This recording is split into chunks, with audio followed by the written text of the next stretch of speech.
Hello guide, channel knowledge for you में आपका स्वागत है।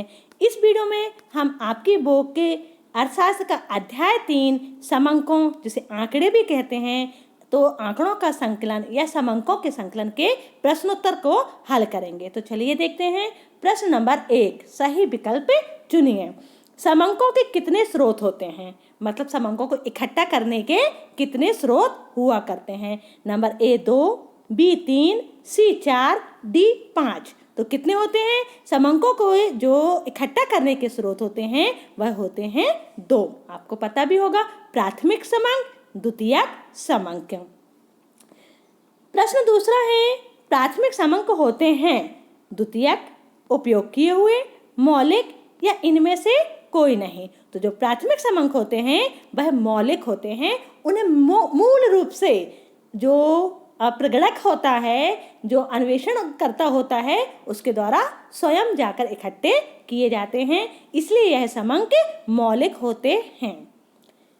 तीसरा है, पहले से संकलित मतलब इकट्ठा किए हुए, पहले से संकलित समंकों को फिर से उपयोग में लाने पर वे समंक कहलाते हैं। तो जो पहले से संकलित किए गए हैं तो वे कौन से समंक कहलाते हैं? वह समंक द्वितीयक समंक कहलाते हैं, क्योंकि एक बार इकट्ठे कर चुके हुए हैं, उनको यूज किया जा चुका है और फिर से उन्हें यूज कर रहे हैं, तो वह कौन से हो जाएंगे?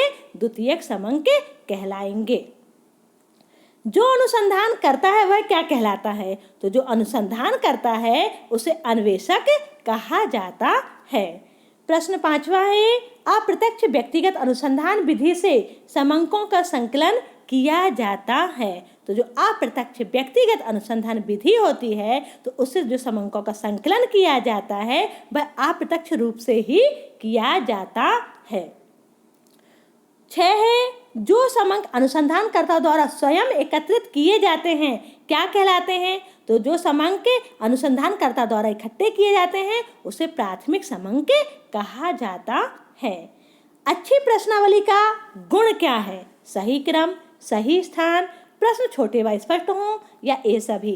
तो जो अच्छी प्रश्नावली होती है उसके सही क्रम होना चाहिए, सही स्थान होना चाहिए, प्रश्न छोटे व स्पष्ट होने चाहिए। तो मतलब इसका उत्तर क्या आएगा? ये सभी सही हैं। किसी व्यक्तिगत संस्था द्वारा अपनाए गए अनुसंधान को कहते हैं। तो किसी व्यक्तिगत संस्था द्वारा जो अपनाए गए अनुसंधान होते हैं उसे गैर सरकारी अनुसंधान कहते हैं। अब प्रश्न दूसरा है, रिक्त स्थानों की पूर्ति कीजिए। तो नंबर 1, प्राथमिक एवं द्वितीयक समंक में केवल खाली स्थान का अंतर है। तो किसका अंतर है? केवल मात्रा का अंतर होता है। दूसरा है, प्रकाशित आंकड़े खाली स्थान समंक हैं। तो प्रकाशित आंकड़े द्वितीयक समंक हैं। तीसरा है, प्रश्नावली में खाली स्थान स्पष्ट एवं संक्षिप्त होना चाहिए। क्या स्पष्ट होना चाहिए और क्या संक्षिप्त होना चाहिए? निर्देश, जो निर्देश दिए हैं वो कैसे होने चाहिए? स्पष्ट एवं संक्षिप्त होना चाहिए। प्रश्न तीसरा है, सही एवं गलत बताइए। अप्रत्यक्ष मौलिक अनुसंधान विस्तृत क्षेत्र के लिए उपयोगी है। तो बिल्कुल सही है। प्रश्नावली के अंतर्गत प्रश्नों के उत्तर सूचक स्वयं देता है। बिल्कुल सही है। प्रश्नावली के अंतर्गत जो प्रश्न के उत्तर होता है वह सूचक के द्वारा स्वयं ही दिए जाते हैं। अनुसूची में टिप्पणियां दी जाती हैं। बिल्कुल गलत है, अनुसूची में टिप्पणी नहीं दी जाती है। प्रत्यक्ष व्यक्तिगत अनुसंधान विधि एक महंगी विधि है। सही है कि जो प्रत्यक्ष व्यक्तिगत, क्योंकि व्यक्ति सामने जाएगा, प्रत्यक्ष रूप से जाएगा तो उसको मेहनत भी ज़्यादा लगेगी, धन भी ज़्यादा खर्च होगा, है ना। तो ये कैसी विधि होती है? यह एक महंगी विधि होती है। प्रश्न चौथा है, एक शब्द में उत्तर दीजिए। जो समंक पहली बार एकत्र किए जाते हैं उन्हें कौन सा समंक कहा जाता है? तो उसे कौन सा समंक कहा जाएगा? प्राथमिक समंक, क्योंकि पहली बार इकट्ठे हो रहे हैं। द्वितीयक समंक जो होते हैं वो पहले से संकलित किए हुए होते हैं, है ना। तो समंकों के संकलन की एक विधि कौन सी है? तो समंकों के संकलन की एक विधि है प्रत्यक्ष व्यक्तिगत अनुसंधान विधि। राष्ट्रीय न्यायाधीश सर्वेक्षण संगठन NSSO की स्थापना कब हुई? तो कब हुई थी इसकी स्थापना? 1950 में हुई थी। अनुसूची में प्रश्नों के उत्तर प्रगणक किससे पूछ कर भरता है? अनुसूची में जो प्रश्न के उत्तर होते हैं प्रगणक सूचकों से पूछकर भरता है। प्रश्न नंबर 5 है, प्राथमिक आंकड़ों का अर्थ लिखिए। प्राथमिक आंकड़े क्या कहलाते हैं? तो प्राथमिक आंकड़े ये आंकड़े हैं जो अनुसंधानकर्ता द्वारा स्वयं के उपयोग के लिए प्रथम बार एकत्रित किए जाते हैं। उन्हें प्राथमिक आंकड़े या प्राथमिक समंक कहा जाता है। द्वितीयक आंकड़े किसे कहते हैं? तो द्वितीयक आंकड़े वे आंकड़े होते हैं जो किसी व्यक्ति अथवा संस्था द्वारा एकत्रित किए गए हों, मतलब पहले से संकलित हों, है ना, जबकि इनका प्रयोग अन्य व्यक्ति अथवा संस्था के द्वारा किया जाता है। उन्हें द्वितीयक समंक या द्वितीयक आंकड़े कहते हैं। प्रश्न नंबर 7, अन्वेषणकर्ता कौन होता है? तो जो व्यक्ति अनुसंधान की योजना बनाकर संचालित करता है उसे अन्वेषणकर्ता कहते हैं। प्रश्न 8 है, भारत में सांख्यिकी आंकड़े एकत्र करने वाली राष्ट्रीय स्तर की 2 संस्थाओं के नाम बताइए। तो जो सांख्यिकी आंकड़े एकत्रित करती है कौन कौन सी संस्थाएं हैं राष्ट्रीय स्तर पर, है ना, नेशनल लेवल पर कौन सी 2 संस्थाएं हैं वो? तो पहली संस्था है राष्ट्रीय प्रतिदर्श सर्वेक्षण संगठन और दूसरी है केंद्रीय सांख्यिकी संगठन। प्रश्न 9 है, आंकड़े कितने प्रकार के होते हैं? नाम लिखिए। तो आंकड़े 2 प्रकार के होते हैं, प्राथमिक आंकड़े और द्वितीयक आंकड़े, या प्राथमिक समंक, द्वितीयक समंक। प्रश्न 10 है, NSSO का पूरा नाम लिखिए। तो NSSO का पूरा नाम है राष्ट्रीय प्रतिदर्श सर्वेक्षण संगठन। प्रश्न 11 है, CSO का पूरा नाम लिखिए। तो CSO का पूरा नाम है केंद्रीय सांख्यिकी संगठन। प्रश्न 12 है, प्रत्यक्ष व्यक्तिगत अनुसंधान किसे कहते हैं? प्रत्यक्ष व्यक्तिगत अनुसंधान जब अनुसंधानकर्ता स्वयं व्यक्तिगत रूप से संबंधित इकाइयों से सूचना एकत्रित करता है तो उसे प्रत्यक्ष व्यक्तिगत अनुसंधान कहते हैं। मतलब जो सूचक होता है वह स्वयं जाके सूचना इकट्ठी करता है तो उसे प्रत्यक्ष व्यक्तिगत अनुसंधान कहा जाता है। प्रश्न 13 है, अप्रत्यक्ष मौखिक अनुसंधान से क्या आशय है? तो अप्रत्यक्ष मौखिक अनुसंधान वह विधि है जिसमें किसी समस्या, है ना, तो अप्रत्यक्ष रूप से संबंधित रखने से मौखिक पूछताछ द्वारा आंकड़े प्राप्त किए जाते हैं। मतलब इसका मतलब यह हुआ कि अप्रत्यक्ष मौखिक अनुसंधान वह विधि कहलाती है जिसमें जो समंक होते हैं उन्हें अप्रत्यक्ष रूप से मौखिक पूछताछ करके, है ना, उन समंकों को हम इकट्ठा कर लें तो उसे क्या कहा जाएगा? अप्रत्यक्ष मौखिक अनुसंधान कहा जाएगा। प्रश्न 14 है, प्रश्नावली और अनुसूची में अंतर स्पष्ट कीजिए। तो प्रश्नावली किसे कहते हैं, अनुसूची किसे कहते हैं, देख लेते हैं।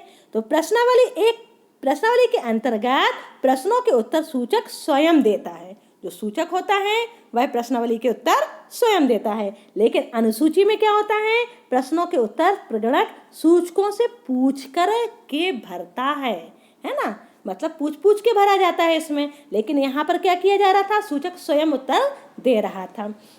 दूसरा है, इसमें टिप्पणियाँ दी जाती हैं। टिप्पणी किस में दी जाती है? प्रश्नावली में। लेकिन अनुसूची में टिप्पणियाँ नहीं दी जाती हैं। इसमें टिप्पणियाँ देने की आवश्यकता नहीं होती क्योंकि प्रगणक स्वयं प्रश्न को समझा सकता है। जो प्रगणक होता है वह सूचक को प्रश्न को समझा के बता सकता है कि इसमें क्या बताया गया, इसलिए टिप्पणी देने की आवश्यकता नहीं होती है। तीसरा है, उत्तरों के लिए रिक्त स्थान छोड़ने की आवश्यकता नहीं होती। तो जो उत्तर होते हैं, क्योंकि उत्तर सूचक तो स्वयं ही भर रहा है तो इसलिए खाली स्थान छोड़ने की जगह नहीं रहती और इसमें उत्तरों के लिए रिक्त स्थान छोड़ना अनिवार्य होता है। चौथा है, इसमें प्रायः डाक द्वारा सूचनाएं प्राप्त की जाती हैं और अनुसूची में प्रगणक अपने आप सूचकों के पास जाकर सूचनाएं एकत्रित करता है। अब प्रश्न 15 है, एक आदर्श प्रश्नावली में कौन कौन से गुण आवश्यक होते हैं? तो एक अच्छे प्रश्नावली में निम्नलिखित गुणों का होना आवश्यक है। यहाँ पर प्रश्नावली पढ़िएगा।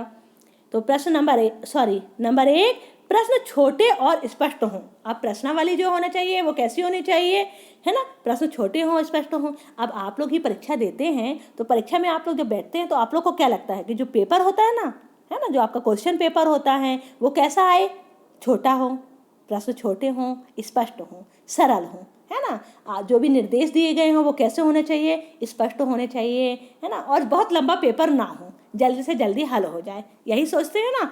दूसरा है सीमित प्रश्न हो। तीसरा उचित क्रम हो। नंबर चौथा वर्जित प्रश्न है।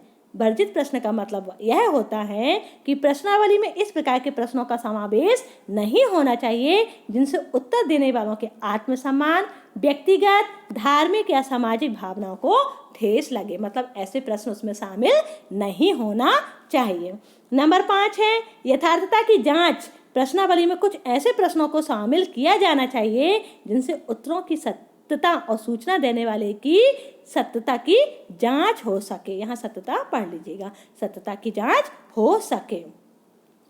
प्रश्न 16 है प्राथमिक व द्वितीयक समंक में अंतर स्पष्ट कीजिए। प्राथमिक समंक किसे कहते हैं, द्वितीयक समंक किसे कहते हैं, उनमें क्या अंतर है वह देख लेते हैं। तो प्राथमिक समंक मौलिक होते हैं और सांख्यिकी अनुसंधान में इनका स्थान कच्चे माल के समान होता है, जबकि द्वितीयक समंक जो होते हैं सांख्यिकी यंत्रों में एक बार गुजर चुके होते हैं, इनका स्थान निर्मित माल के समान होता है। तो प्राथमिक समंक पहली बार इकट्ठे किए जाते हैं तो इसलिए कच्चे माल के जैसे हैं, और जो द्वितीयक समंक हैं वो एक बार पहले यूज किए जा चुके हैं, दोबारा यूज कर रहे हैं, मतलब वो पका हुआ माल है ना, ठीक, वो कच्चे माल से निर्मित माल हो चुका है। तो प्राथमिक समंकों में धन, समय, श्रम तथा बुद्धि का प्रयोग अधिक करना पड़ता है, क्योंकि पहली बार कलेक्शन कर रहे हैं, पहली बार इकट्ठा कर रहे हैं, इसलिए धन अधिक लगेगा, समय अधिक लगेगा और मेहनत भी ज़्यादा लगेगी। और द्वितीयक समंक सरलता से उपलब्ध हो जाते हैं, इनमें अधिक धन, समय, श्रम तथा बुद्धि का प्रयोग नहीं करना पड़ता है। तीसरा है प्राथमिक समंक स्वयं अपने उद्देश्य के लिए एकत्रित कराए जाते हैं और द्वितीयक समंक कोई अन्य पक्ष है उसके अपने उद्देश्य के लिए एकत्रित कराता है। चौथा है प्राथमिक समंक अनुसंधानकर्ताओं द्वारा किसी भी रीति से स्वयं संकलित किए जाते हैं और द्वितीयक समंक अन्य अनुसंधानकर्ताओं द्वारा पहले से ही संकलित होते हैं। प्राथमिक समंक उद्देश्य को ध्यान में रखकर संकलित किए जाते हैं, अतः ये अनुसंधान के लिए अधिक उपयुक्त होते हैं, और द्वितीयक समंक अपने उद्देश्य के अनुकूल यह आवश्यक नहीं है, इनमें प्रायः संशोधन की आवश्यकता होती है तथा उन्हें अनुसंधान के अनुकूल बनाना पड़ता है, क्योंकि जो प्राथमिक समंक हैं हमें जरूरत थी तो हम उस तरीके के समंकों को, आंकड़ों को इकट्ठा किए, लेकिन द्वितीयक समंक में क्या होता है कि वो समंक पहले से इकट्ठे किए गए थे, तो पहली बार उस व्यक्ति ने अपने तरीके से इकट्ठे किए होंगे, तो द्वितीयक समंक में क्या होता है उसे अपने अनुकूल बनाना पड़ता है। प्रश्न 17 है द्वितीयक समंकों के संकलन के कोई 4 प्रकाशित स्रोत लिखिए।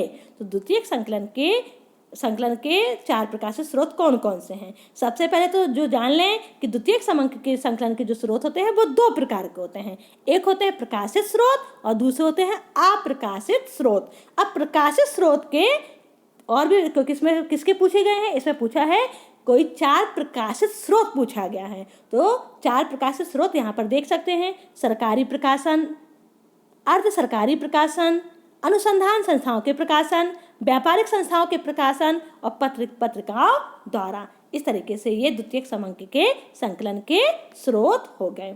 अब 18 नंबर प्रश्न है द्वितीयक समंकों के प्रयोग से पूर्व ली जाने वाली 4 सावधानियां सुझाइए। ठीक, तो नंबर 1 है अनुसंधान की योग्यता। तो सर्वप्रथम यह ज्ञात करना चाहिए कि जो समंकों का संकलन करता योग्य है, अनुभवी है, निष्पक्ष और ईमानदार व्यक्ति है या नहीं है। दूसरा है उद्देश्य एवं क्षेत्र। तो समंकों के संकलन का उद्देश्य तथा क्षेत्र की जानकारी भी प्राप्त की जानी चाहिए। नंबर 3 है परीक्षण। उपलब्ध समंकों की परीक्षात्मक जांच करके उनकी सत्यता का पता लगा लेना चाहिए। नंबर 4 है शुद्धता की मात्रा का स्तर। तो पूर्व अनुसंधान में शुद्धता की मात्रा का स्तर क्या था तथा उसको प्राप्त करने में कहाँ तक सफल रहे यह जानना भी आवश्यक है। नंबर 5 है अनुसंधान के प्रकार एवं संकलन की रीति क्या है। तो समंकों को संकलन करने के लिए कौन सी रीति अपनाई गई है, यदि निर्देशन रीति अपनाई गई है तो यह ज्ञात करना चाहिए क्या न्यायादर्श सही है। नंबर 6 है आंकड़े संग्रह का समय व परिस्थितियां कैसी थी। तो उपलब्ध आंकड़ों का उपयोग करने से पूर्व यह पता कर लेना चाहिए कि आंकड़ों का किस समय व किन परिस्थितियों में संकलन किया गया था। इसके साथ ही हमारे यह प्रश्नोत्तर समाप्त होते हैं। मिलते हैं नेक्स्ट वीडियो में नेक्स्ट चैप्टर के साथ। तब तक के लिए आप सभी को मेरा नमस्ते।